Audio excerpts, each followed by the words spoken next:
Hello everyone, आज का हमारा टॉपिक है increment and decrement operators. Okay, तो हम एक बार बात कर लेते हैं कि लास्ट लेक्चर में हमने लिटरल्स पढ़ा था कि लिटरल क्या होता है। तो आपको याद होगा कि literals means constant value.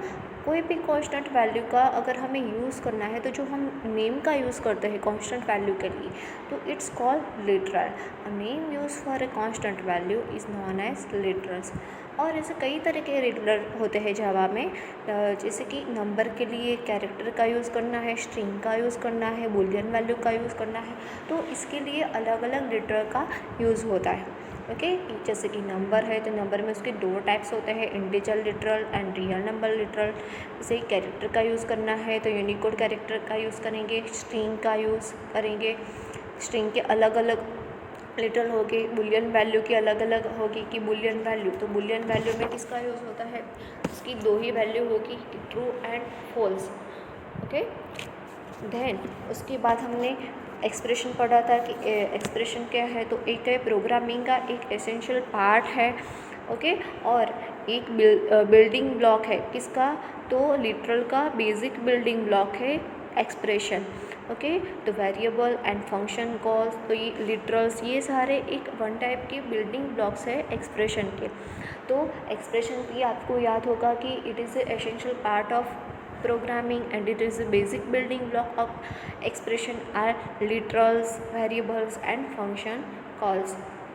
Okay, then उसके बाद हमने ऑपरेटर पढ़ा था। तो फर्स्ट ऑपरेटर था आपका arithmetic operator, addition, subtraction, multiplication, division, module.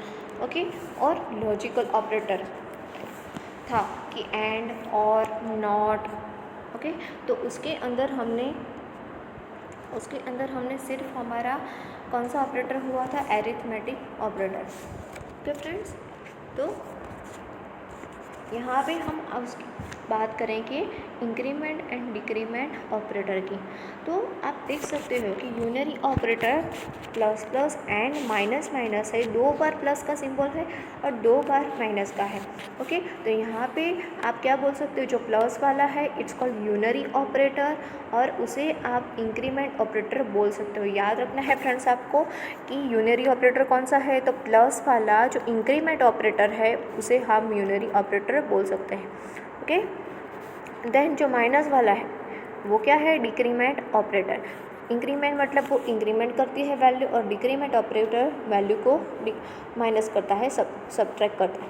Okay, आप देख सकते हो यहाँ पे कि operator plus add one to a variable and minus subtracts one from the variable. Okay, यहाँ पर हम एक एग्जांपल देखते हैं जिससे आपको समझ में आएगा ज़्यादा कि this operators can be use on variable belonging to any of the integer types and also on variables of type character if x is an integer variable. Okay, यहाँ पे एग्जांपल लेते हैं कि x नाम का एक वेरिएबल है, integer variable है। Okay, we can use x, then उसके बाद किसका यूज़ किया हमने, इंक्रीमेंट ऑपरेटर का यूज़ किया, क्योंकि x वेरिएबल के पीछे क्या है, दो बार प्लस की साइन है। ओके, तो उसे क्या बोला जाता है, मतलब कि x के पीछे भी हम इंक्रीमेंट ऑपरेटर रख सकते हैं और कोई भी वेरिएबल है तो उसके आगे भी हम ऑपरेटर का यूज़ कर सकते हैं। वैसे ही x के पीछे भी हम डिक्रीमेंट ऑपरेटर का यूज़ कर सकते हैं और x के आगे भी कर सकते हैं। ओके, अब इसे क्या बोला जाता है, तो यहाँ पे नीचे आप देख सकते हो कि व्हेन इंक्रीमेंट और decrement operator is use after variable name, आप वेरिएबल के नेम के पीछे अगर हम उसका यूज़ करते हैं तो इट्स कॉल्ड पोस्ट इंक्रीमेंट और पोस्ट डिक्रीमेंट ऑपरेटर। ये टॉपिक मोस्ट आईएमपी है फ्रेंड्स, इसमें से आप बोर्ड की एग्जाम में से बहुत सारे एमसीक्यू आ सकते हैं और लास्ट टाइम आया भी था एक एमसीक्यू। ओके, तो समझना है आपको कि एग्ज़ाम एमसीक्यू में आ सकता है कि एक्स होगा, मतलब कि पोस्ट इंक्रीमेंट और पोस्ट डिक्रीमेंट की वैल्यू, आप इसकी वैल्यू कितनी होती है, तो ऐसे एमसीक्यू आ सकते हैं। तो यहाँ पे हम याद रखेंगे कि x के पीछे है इंक्रीमेंट ऑपरेटर तो उसे पोस्ट इंक्रीमेंट ऑपरेटर बोला जाता है, और अगर माइनस है x के पीछे तो पोस्ट डिक्रीमेंट ऑपरेटर बोला जाता है। The old value of variable is used while evaluating the expression and thereafter the value of variable is incremented or decremented. For example, let the value of variable x be 3 before executing statement y is equal to 4 plus x के बाद plus plus, मतलब कि हमने क्या किया है, x की value for example लेते हैं। इन शॉर्ट आप इतना ही समझो, ओके, कि x इज इक्वल टू हम क्या लेते हैं, 3 लेते हैं। उसके बाद हमने क्या लिया है कि y is equal to 4 plus x के बाद हमने पोस्ट इंक्रीमेंट का यूज़ किया है। ओके, तो क्या होगा यहाँ पे, Here old value of x is used while evaluating expression on right hand side and thereafter x is incremented। मतलब कि x क्या है हमारा 3 है, ओके, तो 3 प्लस प्लस मतलब कि यहाँ पे हमारा क्या होगा, एक वैल्यू ऐड होती है ना, क्योंकि क्या है, पोस्ट इंक्रीमेंट है, x के बाद है, तो यहाँ पे क्या होगा, एक वैल्यू ऐड होती है। ओके, तो x प्लस 1, x क्या था, 3 था, तो x की वैल्यू कितनी हुई, 4 हुई। ओके, तो रिजल्ट क्या आएगा, as a result value of x will be 4 and y will be 7। क्यों यहाँ पे y की वैल्यू क्या हुई, 7 ही हुई ना। क्यों, यहाँ पे आप देख सकते हो कि क्या हुआ है, 4 प्लस x है, तो y की वैल्यू तो 4 ही थी, लेकिन 4 प्लस y x, तो x की वैल्यू तब क्या थी, 3 थी।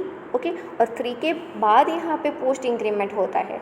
ओके, तो यहाँ पे याद रखना है फ्रेंड्स कि ऐसा है यहाँ कि पोस्ट इंक्रीमेंट है तो सिर्फ x की ही वैल्यू ऐड होती है और y का जो रिज़ल्ट होता है वो वही का वही होता है, मतलब कि टोटल क्या होगा, सिर्फ 4 प्लस और x की वैल्यू जो भी थी वो वैसे ही रहेगी, x 4 प्लस 3 इज इक्वल टू 7 आएगा।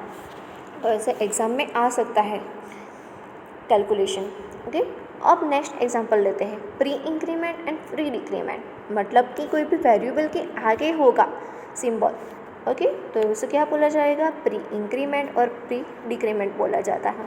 और यहाँ पे आप देख सकते हो वैसे ही एग्जांपल हमने लिया है कि x की वैल्यू हमने 3 ली है, ओके, और y की वैल्यू 4 ली है। सिर्फ यहाँ पे चेंजेस क्या किया है हमने कि x के आगे सिंबल है इंक्रीमेंट का, ओके, प्री इंक्रीमेंट है, तो यहाँ पे रिजल्ट क्या आएगा कि x will be 4 and that of y will B 8। यहाँ पे x की क्या आएगा, 4 आएगा एंड यहाँ पे हमारा जो y है वो क्या आएगा, 8 होगा। ओके, आप देख सकते हो कि as is incremented first and then this new value is used in evaluating and right hand side expression. So value of x will be 4 and that of y will be 8.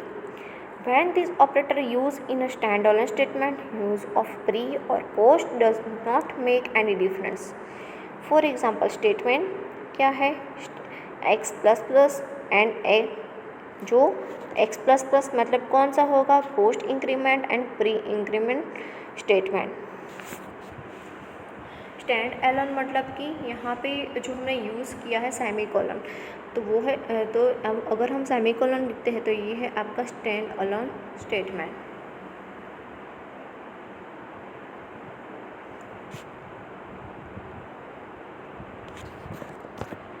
Okay, यहाँ पे वैसा ही है unary operator जो हमने बात की थी आगे, वही है इंक्रीमेंट एंड डिक्रीमेंट ऑपरेटर की है। जो इंक्रीमेंट ऑपरेटर है वो क्या करेगा, add 1 to a variable and जो डिक्रीमेंट होगा वो सब्ट्रैक्ट 1 करेगा फ्रॉम द वेरिएबल। ओके, तो postfix when post increment और post decrement is use after variable name, it is known as post increment and post decrement. और prefix मतलब कि उसके आगे का यूज़ होता है वेरिएबल के, तो उसे प्री इंक्रीमेंट और प्री डिक्रीमेंट बोला जाता है। यहाँ पे एग्जांपल भी आप देख सकते हो कि if x is equal to 5 when we print, आपने क्या किया है, प्री इंक्रीमेंट का यूज़ किया था, तो न्यू वैल्यू कौन सी हुई उसकी, x will B print 6। Okay, और आगे में पोस्ट फिक्स में क्या आएगा, उसकी वैल्यू ऐड नहीं होती है, जैसे हमने आगे एग्जांपल लिया था ना। ओके, तो यहाँ पे x की इज इक्वल टू 5 लिया और हमने क्या लिया कि x प्लस प्लस मतलब कि पोस्ट इंक्रीमेंट, तो उसका आउटपुट क्या आएगा, सिर्फ x इज इक्वल टू 5 आएगा, जो वैल्यू है वही रहती है, ऐड नहीं होगा x के अंदर।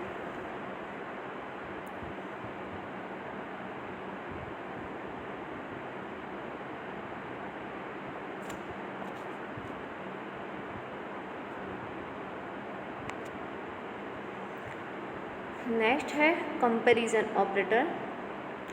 तो कंपैरिजन ऑपरेटर को हम रिलेशनल ऑपरेटर भी बोल सकते हैं। It is also called relational operator. याद रखना है आपको कि कंपैरिजन ऑपरेटर का दूसरा नाम क्या है, तो रिलेशनल ऑपरेटर। तो comparison operator in Java are double is equal to, then not equal to, less than, greater than, less than equal to, greater than equal to. It is comparison operator और relational operator. यहाँ पे आप देख सकते हो कि कौन कौन से आएंगे उसके अंदर कि A is equal to B, मतलब कि A equal to B, not equal to B, is A less than B, greater than B, less than और equal to B, greater than और इक्वल टू बी। ये सारी comparison operator है और जिसका use programme की अगर कोई भी हमें कंडीशनल स्टेटमेंट लिखना है, कंपैरिजन करनी है हमें, तब कंपैरिजन स्टेटमेंट के अंदर ये रिलेशनल ऑपरेटर का यूज़ होता है। Okay, these operator can be used to compare value of any the numeric types as well as of character type. For characters their unicode numeric value are used in comparison. तो दो value numeric value को अगर compare करनी है तो भी हम इसका यूज़ कर सकते हैं। अगर हमें कोई कैरेक्टर वैल्यू को कंपेयर करनी है, कैरेक्टर को कंपेयर करना है, तो यूनिकोड न्यूमेरिक वैल्यू के अंदर मतलब न्यूमेरिक जो यूनिकोड न्यूमेरिक वैल्यू है उसका यूज़ करके हम वैल्यू को कंपेयर, कैरेक्टर को कंपेयर कर सकते हैं। After applying comparison operator the result of expression is Boolean either true और फॉल्स। ओके, आप कंपैरिजन ऑपरेटर का यूज़ करते हो तो उसका रिजल्ट क्या आता है, आइदर ट्रू और फॉल्स आएगा। मतलब कि ट्रू और फॉल्स मतलब क्या, कि उसे बुलियन वैल्यू है। आपको याद होना चाहिए कि बुलियन में दो टाइप की वैल्यू होती है, ट्रू एंड फॉल्स। ओके, तो जब आप कंपैरिजन ऑपरेटर का यूज़ करते हो तो उसकी वैल्यू भी, उसका रिजल्ट भी कैसा आएगा, सिर्फ बुलियन में आएगा कि अगर आइदर ट्रू और फॉल्स, या तो वो मतलब कि वो ट्रू हो सकती है या फिर फॉल्स हो सकती है।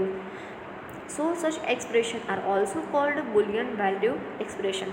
तो फ्रेंड्स इसके तीन नाम हैं, याद रखने हैं। Comparison operator is also called relational operator and it is also called boolean value expression because of उसका जो रिजल्ट है वो हमें बुलियन में आता है, इधर ट्रू और फॉल्स के अंदर। We can also assign Boolean value expression to Boolean variable, just as assigning numeric value to numeric variable. Operator जो यहाँ पे आप देख सकते हो, equal to and not equal to can also be use to compare boolean value. For example देख सकते हो यहाँ पे boolean both positive equal to x greater than 0 equal to y greater than 0। तो usually relation operator are used in if statement and loops. Usually जो होता है ये रिलेशनल ऑपरेटर का यूज़ कहाँ पे होता है, इफ स्टेटमेंट के अंदर होता है और लूप्स के अंदर होता है। तो यहाँ पे याद रखना है आपको, ओके, कि रिलेशनल ऑपरेटर है उसका यूज़ कहाँ पे होता है जनरली, तो इफ स्टेटमेंट में होता है और लूप के अंदर इसका यूज़ ज़्यादा होता है। ओके, इस टॉपिक में अंदर आप और क्या याद रखोगे, कंपैरिजन का दूसरा नाम रिलेशनल ऑपरेटर है और उसका जो आउटपुट बुलियन में आता है, ट्रू और फॉल्स में आता है, तो इसलिए आप बुलियन वैल्यू एक्सप्रेशन भी बोल सकते हो। तीन नेम है और मोस्ट आईएमपी कि यूजुअली इसका यूज़, ये ऑपरेटर का यूज़ इफ स्टेटमेंट के अंदर एंड लूप्स के अंदर आता है। ओके फ्रेंड्स, अगर आपको इसमें समझ में नहीं आता है तो जो मैं बोलती हूँ बार बार कि आपको ये याद रखना है, ये एमसीक्यू में आ सकता है, तो वही आप याद रखोगे तो वही काफ़ी है कि इसके तीनों नाम है, यूजुअली कहाँ पे इसका यूज़ होता है। ओके, और इसके जो अलग अलग ऑपरेटर तो हमने आगे देखे कि equal to, not equal to है, वो हमें याद रखना है। देन उसके बाद है logical operator. Logical operator are also called boolean operator as they operate on boolean operand, क्योंकि वो बुलियन ऑपरेंड को क्या करते हैं, ऑपरेट करते हैं। अब मैंने आपको लास्ट लेक्चर में बताया था कि ऑपरेटर क्या होता है एंड ऑपरेंड क्या होता है। फॉर एग्जांपल हमने a प्लस बी लिखा है, तो a प्लस बी के अंदर क्या प्लस है वो ऑपरेटर है और a एंड b जो होते हैं it's called operand.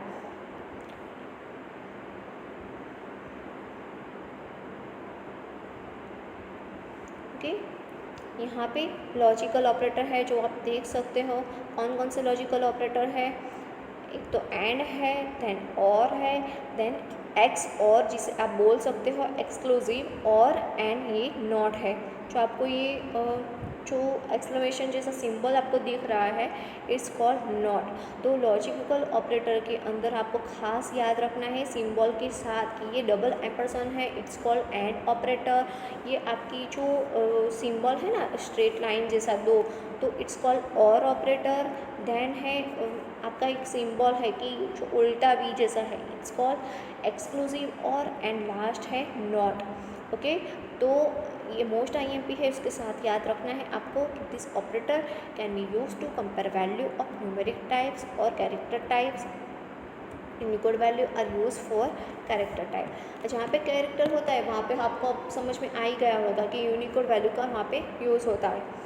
This operator are use to compare boolean value of variable. Okay, assume that x is equal to true and y is equal to false.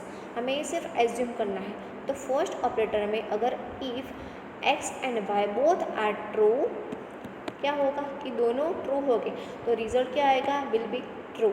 ये याद रखना है friends कि MCQ में ये भी आ सकता है कि एंड ऑपरेटर के अंदर x एंड y दोनों ट्रू है तो रिजल्ट क्या आता है, result will be true.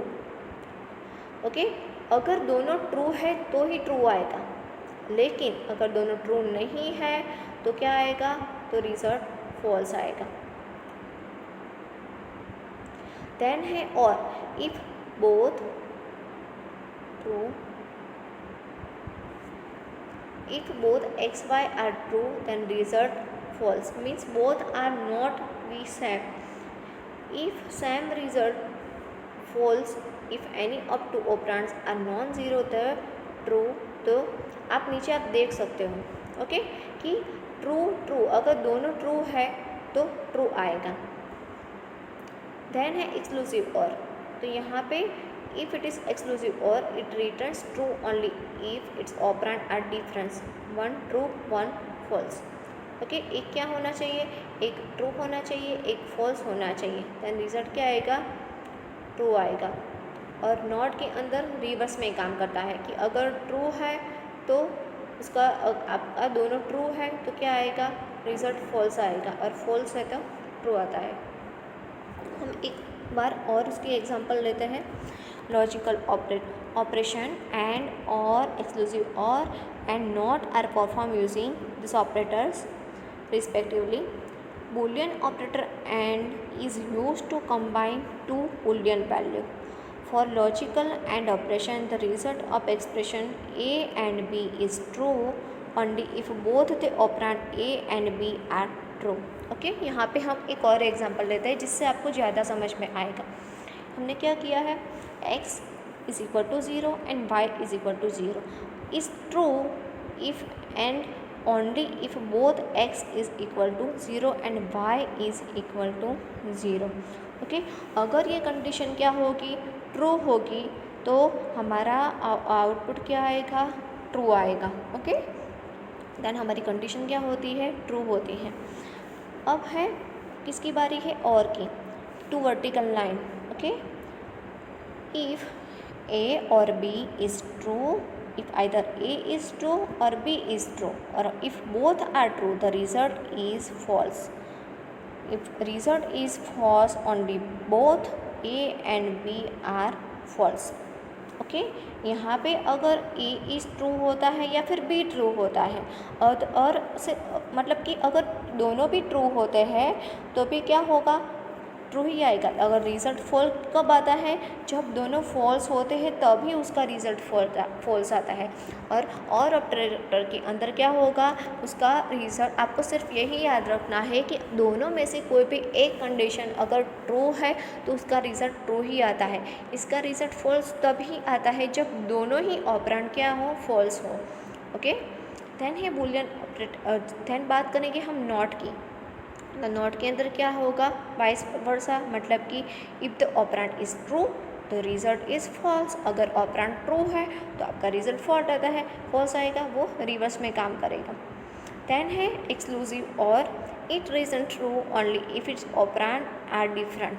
Okay, बॉन्ड मतलब कि दोनों ऑपरेंड कैसे होने चाहिए, अलग होने चाहिए। एक ऑपरेंड ट्रू होना चाहिए और दूसरा फॉल्स होना चाहिए and false otherwise thus result is false। when both operands have same boolean value, अगर दोनों की वैल्यू सेम है तो क्या आएगा, वो उसका ट्रू आएगा। और if only one of the x और वाई इज ज़ीरो, ओके, इसमें अंदर क्या आएगा कि अगर दोनों अलग ऑपरेंड जो होंगे वो डिफरेंट होते हैं तो उसका रिजल्ट फॉल्स आएगा, और दोनों ऑपरेंड जो अगर सेम होते हैं तो वो उसका रिजल्ट ट्रू आता है।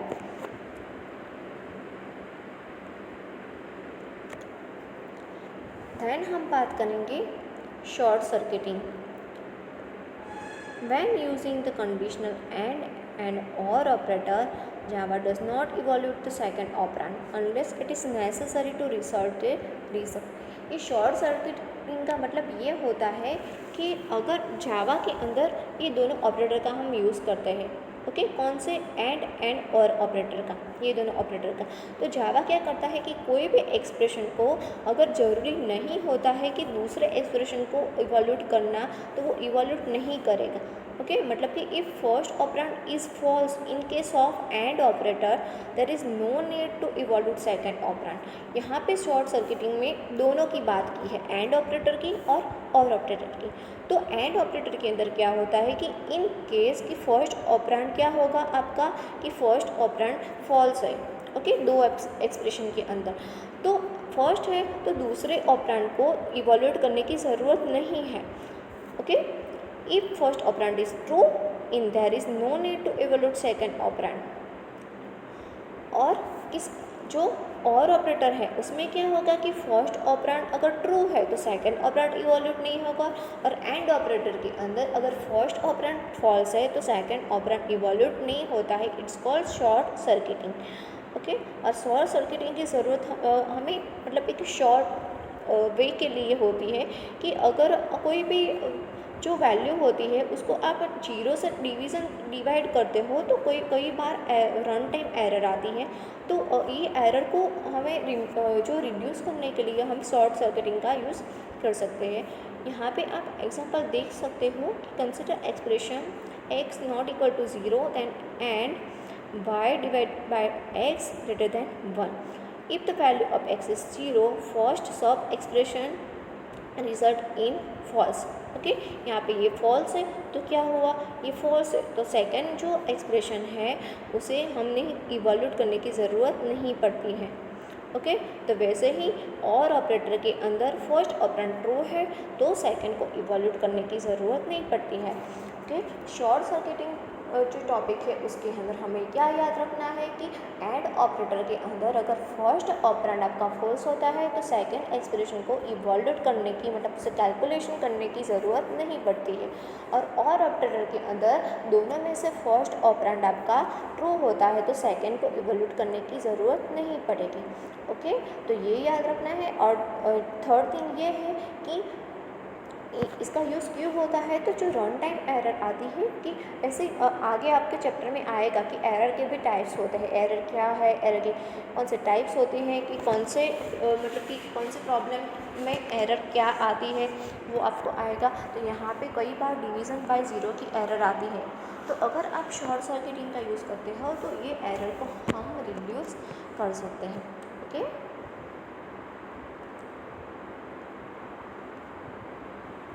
ओके फ्रेंड्स, यहाँ पे कंपैरिजन ऑपरेटर आप देख सकते हो कि कंपैरिजन ऑपरेटर कौन सा है,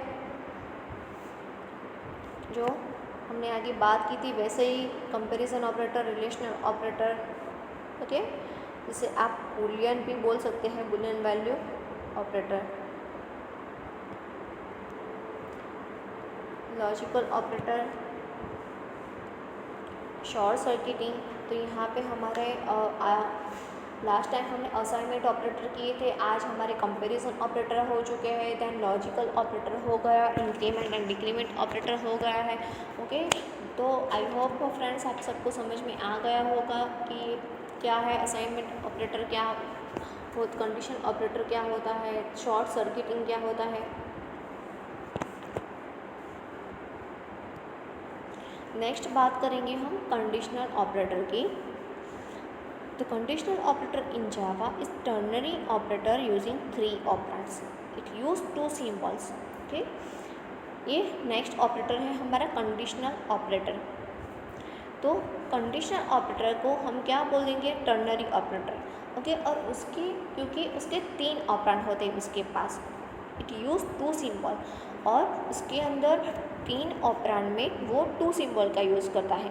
नीचे आप देख सकते हो सिंटेक्स मोस्ट IMP है, फर्स्ट आएगा बूलियन एक्सप्रेशन, उसके बाद question mark, then expression 1, then colon and expression 2। तो ये इसकी सिंटेक्स है और मोस्ट IMP है। याद रखनी है आपको कि यहाँ पे MCQ होगा कि कंडीशनल ऑपरेटर में आप क्या बोल सकते हो उसे, तो टर्नरी ऑपरेटर। और टर्नरी ऑपरेटर में कितने ऑपरेंड का यूज़ होता है, 3 ऑपरेंड का। उसके अंदर कितने सिंबल होते हैं, तो 2 सिंबल के यूज़ होते हैं। Here the first operand is in boolean expression and is evaluated first. If its value is true, value of the entire expression is the value of second operand expression 1. Otherwise, it evolves the third expression. Okay? अब आपको एक example लेते हैं जिससे आपको ज़्यादा समझ में आ जाएगा। देखो, कंडीशनल ऑपरेटर फिर से एक बार हम रिवीजन कर लेते हैं कि कंडीशनल ऑपरेटर और it is also called ternary operator. It have 3 operand and it have 2 symbols. कौन से 2 सिंबल्स है, 1 क्वेश्चन मार्क एंड सेकंड है कॉलन। ओके, इसके सिंटेक्स मोस्ट IMP है, Boolean expression, expression 1 and expression 2। यहाँ पे हम एग्जांपल लेते हैं इसका यूज़ क्यों होता है।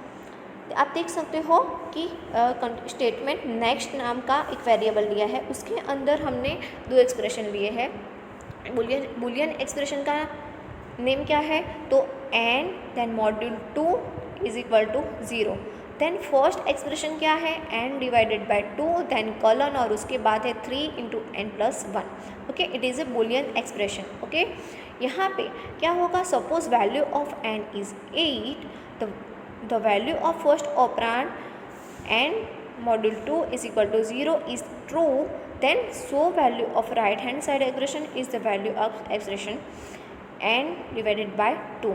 मतलब कि इसका मीनिंग ये है कि अगर जो n की वैल्यू हम क्या, n की वैल्यू फॉर एग्जांपल की 8 है, ओके, तो 8 मॉड्यूल 2 इज इक्वल टू 0 होता है राइट। अगर ये फर्स्ट एक्सप्रेशन की वैल्यू ट्रू होती है तो ही वो सेकंड जो है, मतलब कि जो बूलियन एक्सप्रेशन की जो है हमारा एक्सप्रेशन 1, उसकी वैल्यू क्या होनी चाहिए, बूलियन एक्सप्रेशन की वैल्यू एक्सप्रेशन 1 के साथ इक्वल होनी चाहिए। अगर उसके साथ इक्वल होती है, बूलियन एक्सप्रेशन कौन सा है, n module 2 equal to 0। Okay, तो उसकी value 8 module 2 is equal to 0 होती है, यस। तो उसकी वैल्यू जो हुई वो n डिवाइडेड बाय 2 होती है, दोनों सेम ही होती हैं। ओके, अगर सेम है तो थर्ड जो है एक्सप्रेशन 2 है, वहाँ पे जाने की ज़रूरत नहीं है। If n is odd, first expression result in false and it will assign the value 3 into n plus 1 to next। मतलब कि इसकी वैल्यू क्या होगी, odd है, उसकी वैल्यू नहीं हो। If n is odd, first expression result in false and it will be assigned the value next। अगर उसकी वैल्यू फॉल्स होती है, मतलब कि अगर n की जगह हम क्या लेते हैं, 7 लेते हैं, तो 7 जो है, तो 7 module 2 is equal to 0, then वो उसका रिजल्ट n डिवाइडेड बाई 2 होगा, वो सेम होगा, नहीं होगा। ओके, अगर नहीं है तो क्या होगा, जो एक्सप्रेशन 1 है वो डायरेक्टली कहाँ पे चला जाएगा, एक्सप्रेशन 2 में। मतलब कि वो जो 7 इंटू 3 इंटू n का, n की वैल्यू 7 प्लस 1 होगी। ओके, तो कंडीशनल ऑपरेटर का ये मतलब होता है। और आपको यहाँ पे हम याद रखना है कि उसे टर्नरी ऑपरेटर भी बोल सकते हैं, और उसके अंदर 2 सिंबल का यूज़ होता है, कौन से, क्वेश्चन मार्क एंड कॉलन का यूज़ होता है, और उसकी जो सिंटेक्स है वो मोस्ट IMP वो आपको याद रखनी है। ओके फ्रेंड्स, आई होप आप सबको समझ में आ गया होगा। Thank you.